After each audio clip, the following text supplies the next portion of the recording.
물건을 사지 않는다. 나는 소비에 대한 아주 뚜렷한 철학을 가지고 있다. 오직 계획된 쇼핑만 한다. 소비를 사치라고 생각하지 않는다. 현대사회에서 소비는 죄악이 아니다. 오히려 미덕이 된다. 나의 경우 물건을 사지 않을 뿐, 경험 소비에 있어서는 매우 적극적인 편이다. 내가 물건을 사지 않는 이유는 개인적인 배경과 사회적인 배경 모두를 포함한다. 성취와 성장이 있는 삶이 내가 추구하는 이상적인 삶이고, 물건은 이 과정에 불필요하다고 판단했다. 또한 살아가는 이 땅에 최소한의 발자국만 남기고 싶다는 것이 그 사회적인 이유다. 사실 요즘 세상에서 소비하지 않고 산다는 사실은 어색하기 짝이 없는 일이다. 자신의 소비가 지극히 의식적이고 의도적이라고 생각할 정도로 소비와 마케팅은 우리 삶 속 구석구석까지 침투해 있다.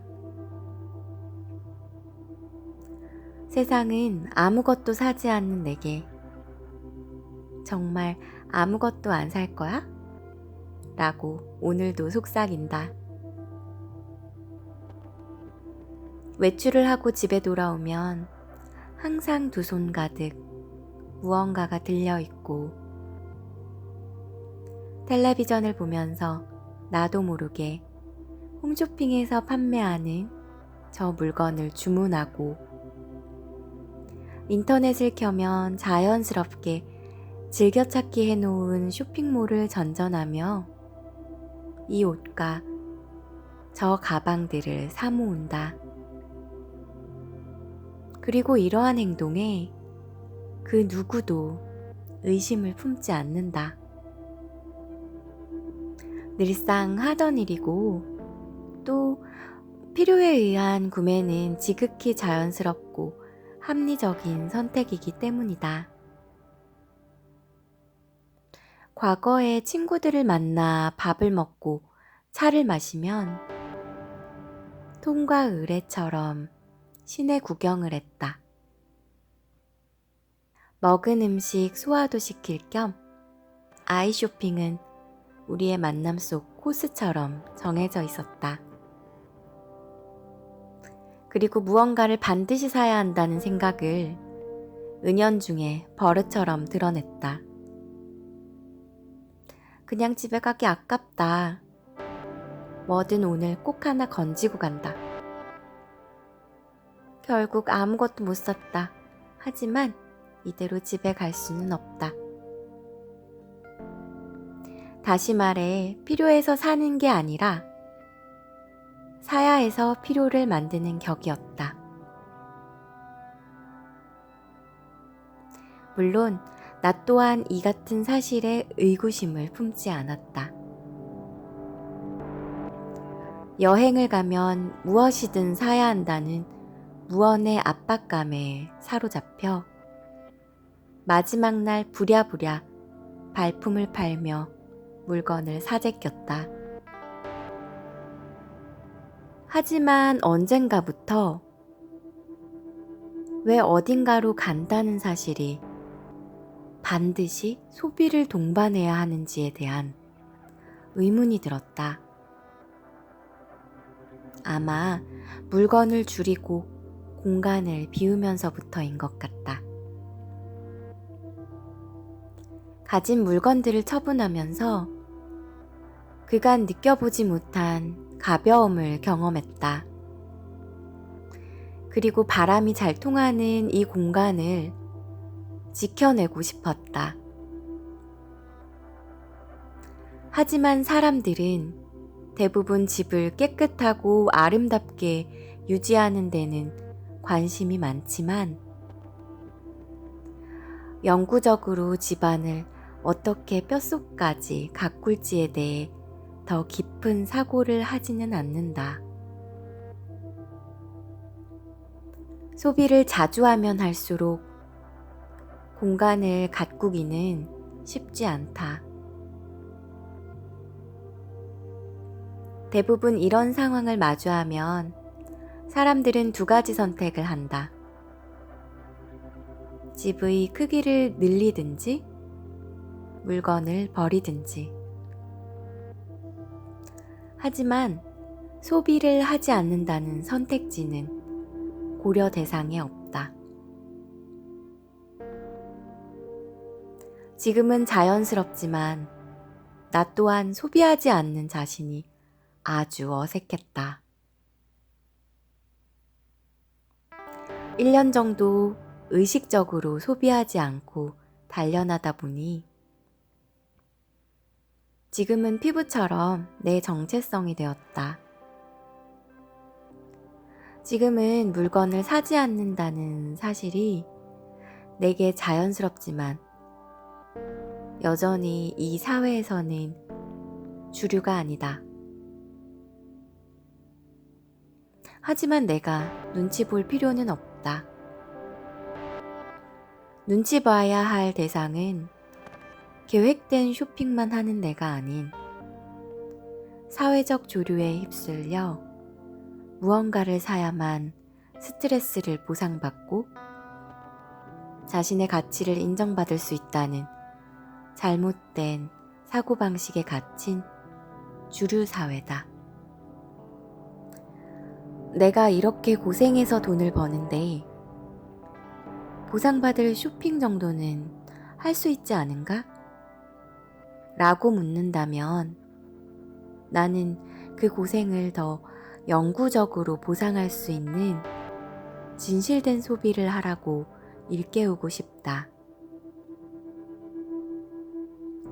나의 집에는 더 이상 물건이 쌓이지 않는다. 물건을 살 때는 여전히 계속해서 묻고 또 묻는다. 필요한가? 그렇다면 그 필요는 진짜 필요가 맞는가? 그리고 내가 주장한 그 필요를 몇 번씩 신문하고 또 검열한다. 필요라고 느끼는 나의 허황된 착각은 아닌지, 가지고 싶다는 충동적인 욕망은 아닌지, 남들이 다 가졌다는 이유가 필요를 만든 건 아닌지, 그렇게 의식적인 나의 질문은 필터가 되어 수많은 필요라는 포장을 두른 허상 같은 소비를 걸러낸다. 대부분 내가 필요하다고 강하게 주장했던 물건들은 진실된 필요가 아니었으며 대다수의 경우 사실 쓰레기에 더 가까웠다. 그러다 보니 서서히 정기적으로 사는 물건은 그 종류가 일관성을 유지하게 됐고 나는 쇼핑하는 횟수가 점점 더 줄었다. 생활 방식은 하루아침에 변하지 않는다. 그리고 생활 방식이 변하지 않으면 구입하는 물건 또한 변할 수 없다. 우리의 공간은 자신의 생활 방식을 반영한다. 그리고 생활 방식과 소유한 물건은 닮는다. 필요한 물건은 이미 다 갖추고 있다. 살면서 불편하다고 느낀 순간이 있다면 그건 단지 게을러서일 때가 많다. 물건을 사는 것은 당연하지 않다. 그러나 그 시간이 1년 이상 쌓인 내게도 쉽지 않은 일이다. 늘 같은 물건을 산다는 사실은 재미없는 일이기도 하다. 하지만 소비와 절충은 어울리지 않는 단어다. 적당히 타협하면 소비를 내 것처럼 부릴 수 없다. 이 정도쯤이야. 한동안 물건 안 샀으니까 이맘때는 좀 사도 돼. 소비를 하지 않는 것은 근신처분이 아니다. 삶의 근간이 될 기둥이 되어야 한다. 장기적으로 소비 단식을 하는 행위는 다이어트 하겠다고 1, 2주 허리띠를 졸라매는 것과 같다. 며칠 굶으면 그 3배, 4배의 음식을 더 갈망하게 된다. 자제하고 욕구를 억누르는 것은 의지의 문제가 아니다. 몸은 정직하게 스스로를 지켜내기 위해 본능을 충실하게 따르는 것이다. 익숙했던 습관으로 돌아가는 것은 생존 본능이다. 전문가들이 숱하게 이야기하듯 다이어트는 습관과 생활 방식의 변화라고 말한다. 소비 또한 마찬가지다. 생활을 대하는 나의 태도 자체를 바꾸지 않으면 영원히 소비의 노예가 될 수밖에 없다. 우리에게는 소비하지 않을 자유 또한 있다. 그 자유는 스스로 찾지 않으면 영원히 맛볼 수 없다. 나 또한 이 자유가 존재하는지조차 몰랐다. 소비를 하지 않는다는 선택지는 애초에 없다 생각했다. 그러나 지금 무엇도 사지 않고 무언가를 살 때 끊임없이 질문하는 이 행위는 삶을 바라보는 나의 관점을 바꿨다.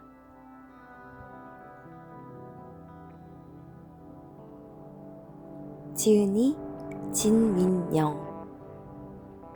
제목 조그맣게 살 거야. 페이지 51쪽에서 54쪽.